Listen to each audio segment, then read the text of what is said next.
happened today. Hello, hello, hello. How is everybody doing? I'm giving everybody a minute to get in here because so much has happened, a whole lot to say, and I want to make sure people are here. So, Happy New Year, first of all, to everyone. I hate that this is the reason why I'm coming over here on here for the top of the year. Hello, hello, hello. Because it's a very sad, I mean, beyond sad, it's sad and angering reason. And so let me just go ahead and get into that. By now, you've probably all seen and heard about the murder in Minneapolis. And so many thoughts are going through my mind as I first saw the video and then heard the perfunctory lies from DHS and then have seen so much so far around what's going on now and who's saying what. We still doing good, still minding my black business. That's all. You know what? That's a very relevant thing to say. That's about where I'm going in a way. Okay. Because the thought that is coming to mind as this tragedy, travesty bestows us is that as black people, we know all too well what the script is, don't we? We know what they do, right? So after you kill an unarmed person, the very first thing you do is you lie and try to make them guilty of something, right? You try to twist the story, twist the narrative, turn the table, and in essence, try to put out there this thought that they deserved it. So what they've done now is immediately say that this was a domestic terrorist situation. We are seeing the videos. They're trying to say, don't believe what your lying eyes are telling you. She was literally there trying to run ICE officers down. No, she wasn't. No, she wasn't. For these people who claim to love America so much, it seems like she was doing somewhat of a very American thing. It's my understanding from what I've been able to gather from watching all the coverage of this is that her whole point was to alert her neighbors that ICE was in the neighborhood. It sounds very much like a old story that we used to all hear when we were younger in school in second and third grade. It sounded almost like the modern day version of the British is coming. Does it not? But instead of being heralded a hero like Paul Revere, here she is shot in the face. Shot in the face, left for dead. And when I say that, I mean that, left for dead, because just before I came live, I saw a video of people immediately after the shooting where there was a doctor nearby asking, pleading for the ability to render aid, and they told him no.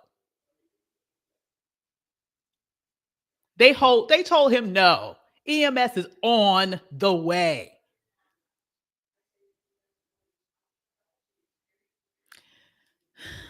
And so when I see this, I'm going to say something now, you guys, that's probably going to be very politically incorrect, but it's very politically true.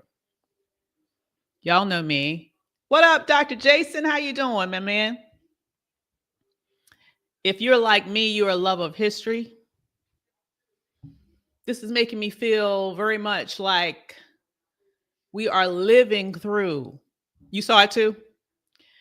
We are living through what Malcolm foresaw. We're living through it. Do you remember when Malcolm said, the chickens will come home to roost? Do you remember when he said that?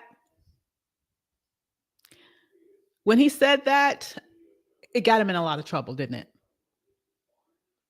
It's reportedly the straw that broke the camel's back that got him kicked out of the nation.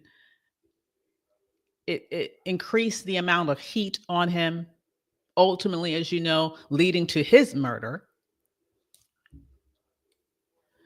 But let me just say, exactly, chickens are roosting and all of that. Absolutely. But this is what he was talking about.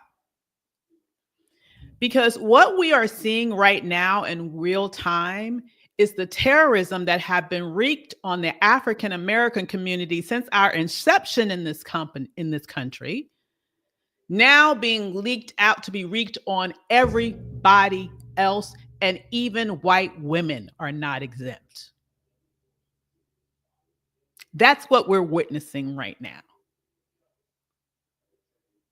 The chickens have come home to roost. And I don't mean that in any way to be taken that I am in some way criticizing this young woman who deserved to live, who deserved to have her freedom of speech, to deserve to be able to protest without being killed for it. I am saying that because I want this to be a reminder of what America has always been, but that everyone else refused to believe it when it was coming from us, who was saying, this is what is happening to us. I could create a whole list of Black people who have been murdered in their cars by police in this country, and the very same script is followed each and every time. Each and every time, the script is you make up some cockamamie story about how it's the dead person's fault.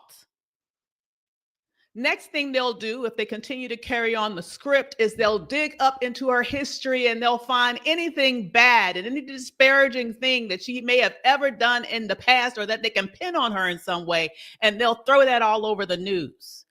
They'll try to paint her as some very, very awful human being, and it was just a matter of time before she did something like this, which ultimately led to her own demise, because that's always what they've done to us. So when we were telling you, raising the alarm, yes, the 92%, but also the 70-some% of Black men too. When Black people were telling you, don't but trust these motherfuckers. And we were telling you, this is what this man is capable of. A lot of these folks out here who voted on him, who voted for him, didn't believe it could happen to them.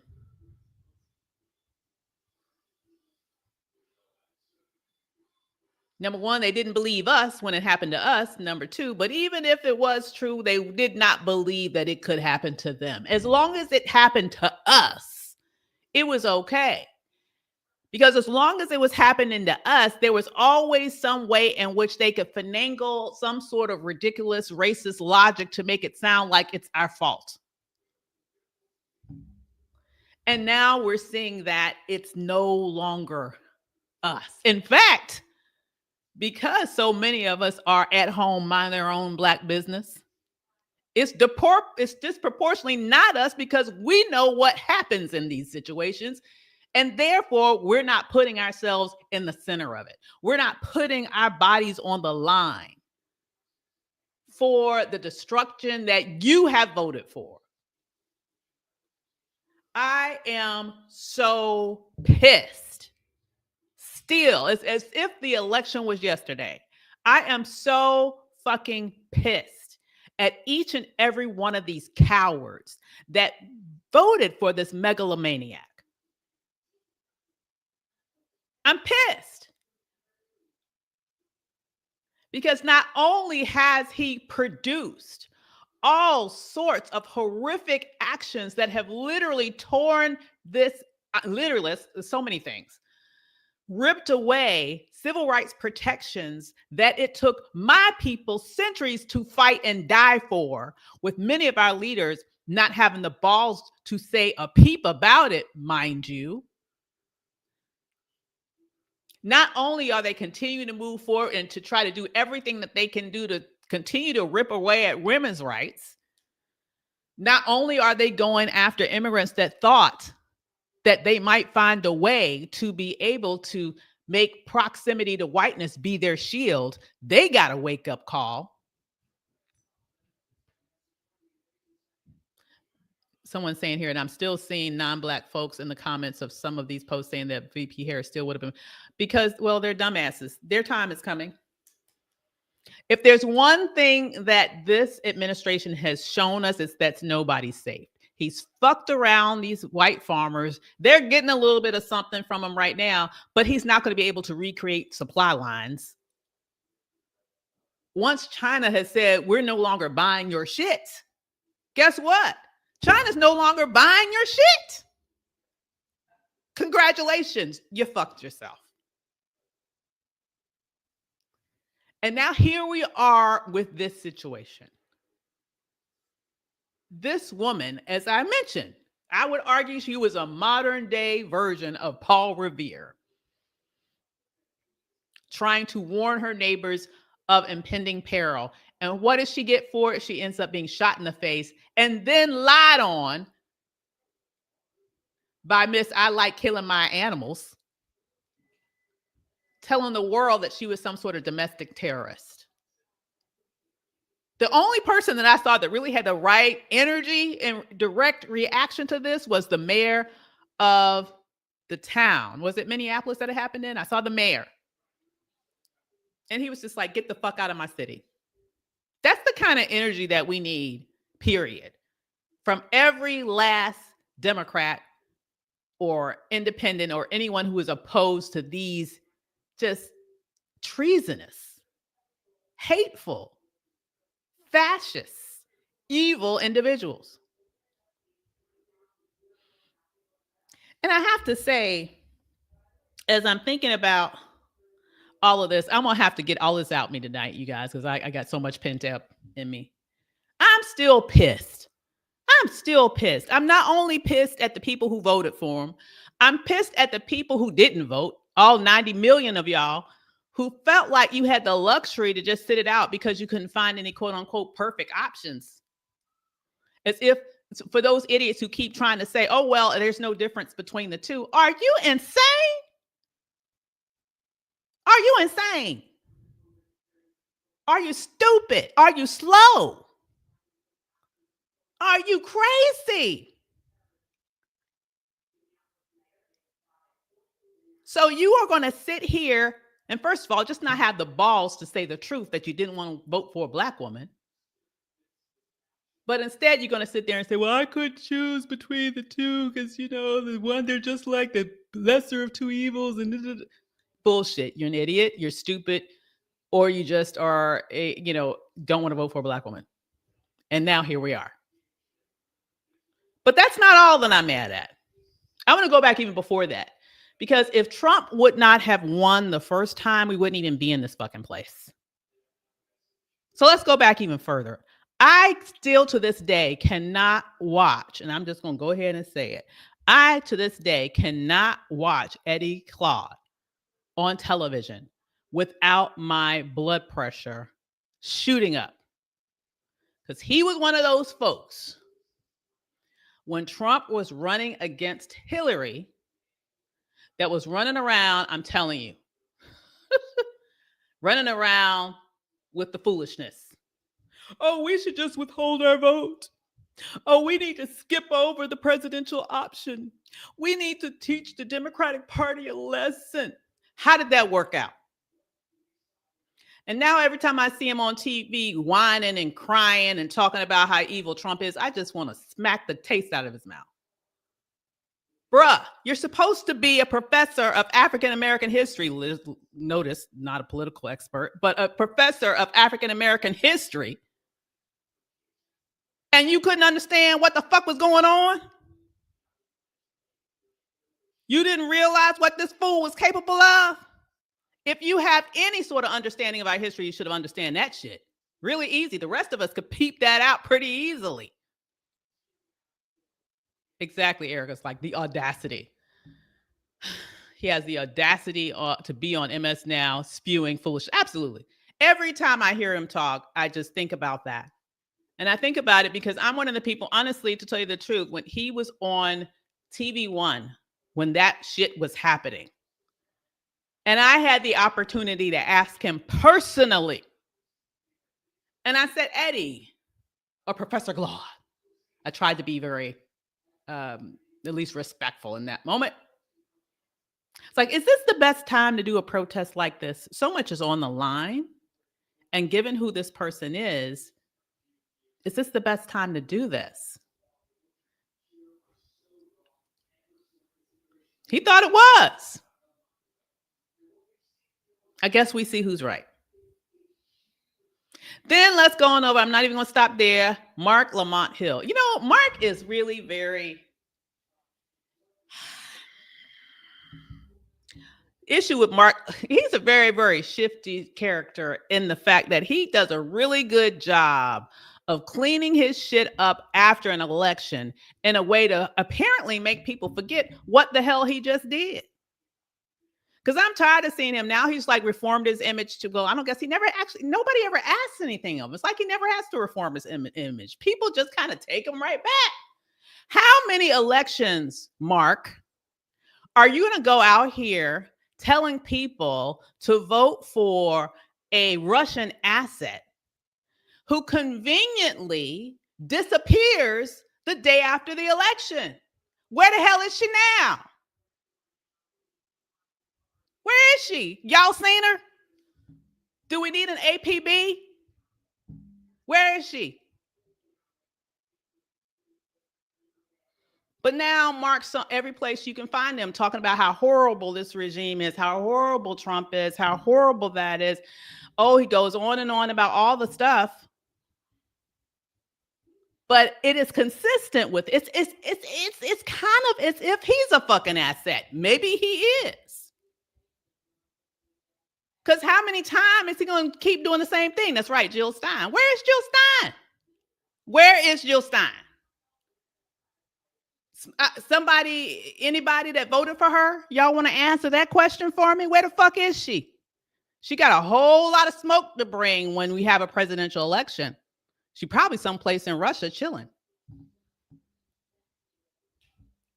Oh my God, Charlemagne.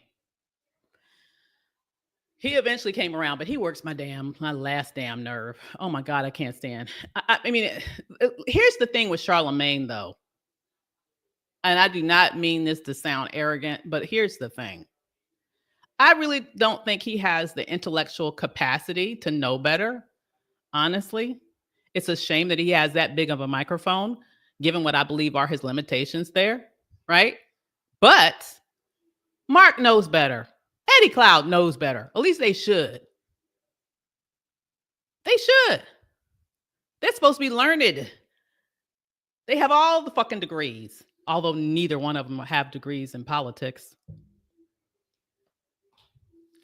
But that's neither here nor there. I will just say, actually, it is here nor there, because they position themselves in such a way that you would think that they do, but they don't. And now you listen to them. You listen to them when the stakes are high. They lead you astray. And then they go off someplace and rebrand themselves as these shocked and appalled, pearl clutching individuals, just outraged at all the horrible things that Trump is doing. When you're part of the fucking problem, you're why he's here. You're one of the reasons why he's here. I have not forgotten it. I will never forget it. I will never forgive it. I am tired of giving people passes. At some point, we as a Black community have got to stop giving Black people passes when they fuck up this fucking bad.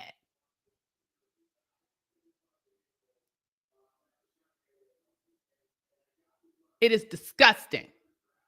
They sit here, they smile, they joke, or they come on and they're crying and they're shocked and appalled of the horrible things that's going on right now, when you're one of the main reasons why we're here. You. Complicit and paid. You're exactly right. And then I have to say this too. These Somalis, this is hot.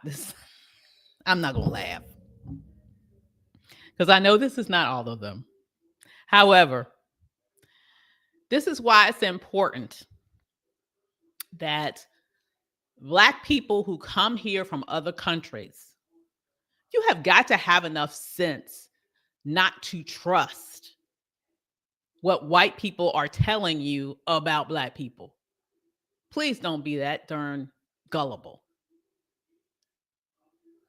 Because you come over here, some of you, and I'm going to say this. My ex-husband is an immigrant.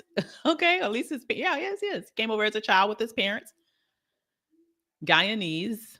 Okay. So my children are half Guyanese. So this is not an anti-immigrant rant. And let me just say, his family, they all know they Black. Okay. They are under no illusion that, oh, I'm no Black. Yes, they know they Black. They are not anti-African American at all. Okay. So I'm not painting with a broad brush here. I would also say that they have enough sense to understand the history of what we have faced here. And it's very interesting because I know that a lot of them come here and they don't even know. Like, I remember having a conversation with my ex-in-laws many, many, many years ago, who immigrated here from Guyana in the freaking 60s. In the 60s. Even though the census likes to call people who come here from South Africa white, just like to blatantly and broadly classify them as white. Let me just say, these are Black people. They know they're Black people. They are brown to dark-skinned people, variations, just like all Black people in this country have a little bit of variation in our family. My sister's darker than me, so on and so forth. But I will say, I asked his parents, I was like, why in the world of all times, why would you all come to this country in the 60s with all the hell that we were going through in this country in the 60s? And you know what they told me? They said, we didn't know. We didn't know. All they told us was basically the same propaganda that America has been putting out forever. You know, the American dream, streets paved with gold, that sort of situation. So they just came here feeling like it would be more opportunity. They didn't understand, and we're not told in advance about even the very blatant sort of Jim Crow system that they were coming into. Now, they moved to the north, so they didn't really experience Jim Crow personally, but they still had a good understanding after getting here. They did understand, and they understand about racism and all of that. But I will say it's been very heartbreaking to me to hear some videos that I've been hearing from Somalis, from Nigerians, from people from other countries who get here, have all the smoke for African Americans, but don't realize until shit gets real, like it is right now, that maybe we knew what the fuck we were talking about. Maybe we're not what they told you we were. Maybe we're not the bad guys. Maybe the bad guys have been telling you to deflect from their evil intentions, that we're the problem.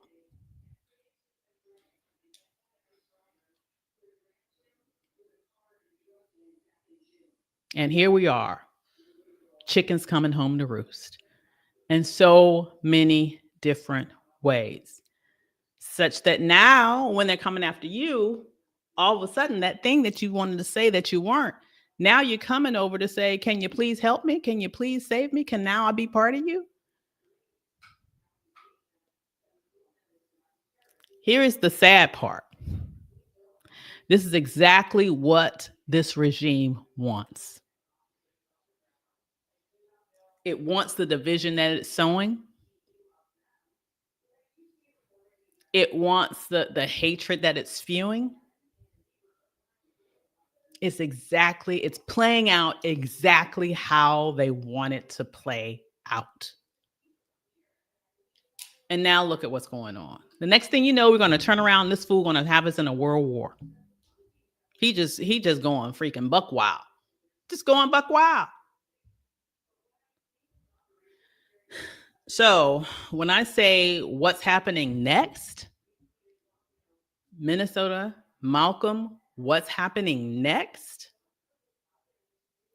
To me, what is happening next is he's not going to know any limits. He right now he's in a situation where no one is telling him no. It's like a 2-year-old who's been spoiled and is just running amok. Except this 2-year-old has a nuclear codes. Except this 2-year-old apparently has some bloodlust, gets excited about killing people, shooting up people in boats, going over to another country or sovereign nation, murdering 80 people and extracting the president and first lady of that country. I think it makes him feel, I don't know, maybe more manly, maybe more capable. I don't know what it does, but this man is he's a criminal, number 1. We all know that. But he seems to have a bloodlust. And I would say we are teetering on a very, very, very precarious space in history right now. We really are. I know that there are a lot of people that probably wonder, what would I do if I lived in XYZ point in history when all hell broke loose in various different circumstances where we've had horrible, horrible situations in history. And I would venture to say that we're at that point now. It is, things are bad right now, and I don't see them getting better anytime soon. Here are some things that need to happen to sort of try to at least put somewhat of a bandage on the wound, to put somewhat of a bandage on the wound. We definitely need to make sure that this midterm election is as powerful as it can be. It needs to be a tidal wave. The best of all circumstances, it would be the House and the Senate. It has, but the Senate's going to be tougher. And I hate to say this, but it's, I love Jasmine Crockett, but it's going to be a very, very, very tough go to win Texas. And honestly, it would be a tough go to win Texas. I don't care what Democrat was running, because it's been a minute since there's been a Democratic senator out of Texas. That said, at least the House can provide perhaps somewhat of a check. But here's the check here, and it's better than not having power in the House. But here's what I am concerned about. He has had now 2 years of unfettered power, in that even power that he does not have constitutionally, he has taken. He just have run ruckshot over the Congress as if they're fucking irrelevant. And here's what's interesting. If you look at what's going on right now with all of these Republicans jumping ship, not running for re-election, for example, last I counted, I think it was about 25. Oh yeah, really? Wow. So you don't see Latinos nor whites voting for Jasmine Crockett in Texas. Wow. Man.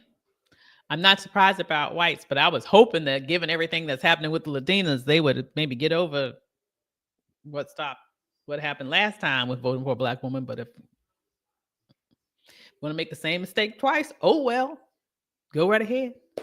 Good luck with that. But I have to say that what's happening here right now in this moment, though, is you have all of all of these things going on all around us, both in terms of all of the horrible things that are happening domestically, this just being the latest. Every day is something else. We just had the Corporation for Public Broadcasting close its doors the other day. That impacts PBS, NPR, a boatload of local radio stations now gone. That's just one of the latest things to happen. The fatal wounds to places like the Department of Education, obviously the elimination of USAID, which studies have shown have really led to millions of deaths around the world.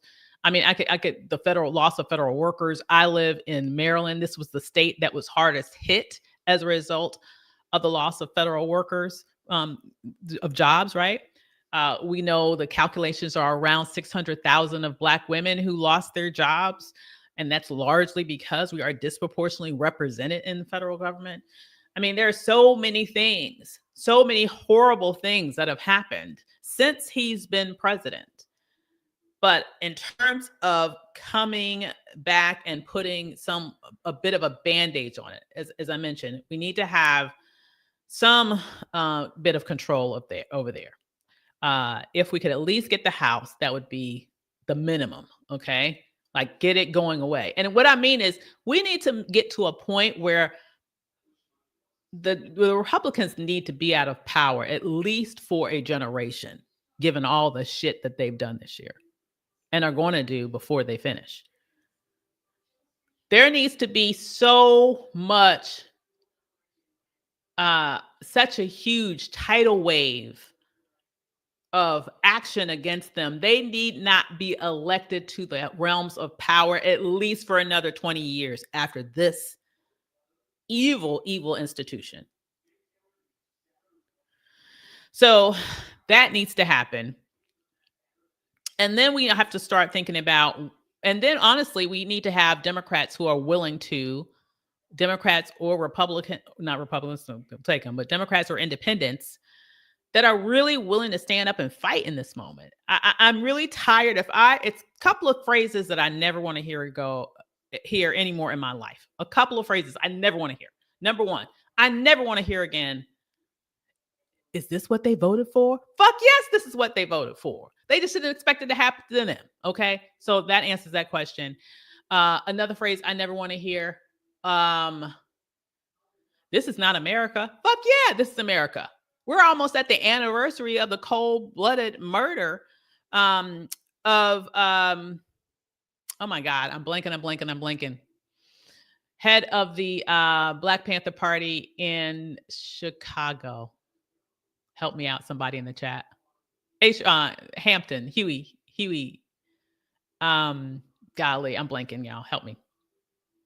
But anyway, that's just one example. This country has murdered so many people.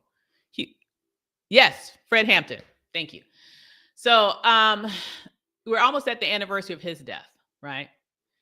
And in fact, I think we just passed the anniversary of his death.